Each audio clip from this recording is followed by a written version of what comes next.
വീഡിയോയുടെ തൊഴിൽ വാർത്തകളിലേക്ക് സ്വാഗതം. നമ്മുടെ ചാനൽ ആദ്യമായിട്ടാണ് കാണുന്നതെങ്കിൽ സബ്സ്ക്രൈബ് ചെയ്ത് സപ്പോർട്ട് ചെയ്യുക. അടുത്തുള്ള ബെല്ലൈക്കും കൂടി ഒന്ന് എനേബിൾ ചെയ്യാൻ മറക്കരുത്. നമുക്ക് വീഡിയോയിലേക്ക് പോകാം.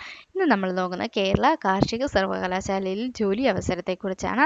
അതിൻ്റെ ഡീറ്റെയിൽസിലേക്ക് നമുക്ക് പോകാം. കേരള കാർഷിക സർവകലാശാലയുടെ കീഴിൽ പ്രവർത്തിക്കുന്ന പന്നിയൂർ കുരുമുളക് ഗവേഷണ കേന്ദ്രത്തിൽ ദിവസവേതന അടിസ്ഥാനത്തിൽ ഫാം ഓഫീസർ ഗ്രേഡ് 2 തസ്തികയിലേക്ക് ഒരു ഒഴിവിലേക്ക് ഇൻ്റർവ്യൂ നടത്തുന്നുണ്ട്. അതിൻ്റെ ഡീറ്റെയിൽസിലേക്ക് പോകാം. യോഗ്യത എന്ന് പറയുന്നത് BSc അഗ്രികൾച്ചറാണ് പറയുന്നത്. ദിവസവേതനം എന്ന് പറയുന്നത് 955 രൂപയാണ്. അത് പ്രതിമാസം ആകുമ്പോൾ 27,785 രൂപയായി നമുക്ക് പ്രതിമാസം ലഭിക്കുന്നതാണ്. അതുപോലെ പ്രായം എന്ന് പറയുന്നത് 18 വയസ്സ് മുതൽ 36 വയസ്സ് വരെയുള്ളവർക്കാണ്. അത് 1/1/2024 കണക്കാക്കിയാണ് പ്രായം കണക്കാക്കുന്നത്.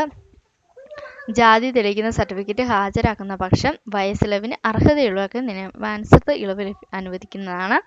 അതേപോലെ യോഗ്യതയുള്ള ഉദ്യോഗാർത്ഥികൾ 30/8 അതായത് ആഗസ്റ്റ് 30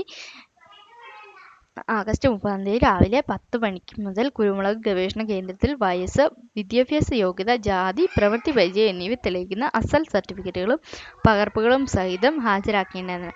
കേരള കാർഷിക സർവകലാശാലയിൽ നിന്നൊഴികെയുള്ള ബിരുദധാരികൾ ഈക്വാലൻസി സർട്ടിഫിക്കറ്റ് ഹാജരാക്കേണ്ടതാണെന്നാണ് പറയുന്നത്. ഇത്രയേ ഉള്ളൂ. Okay, thank you.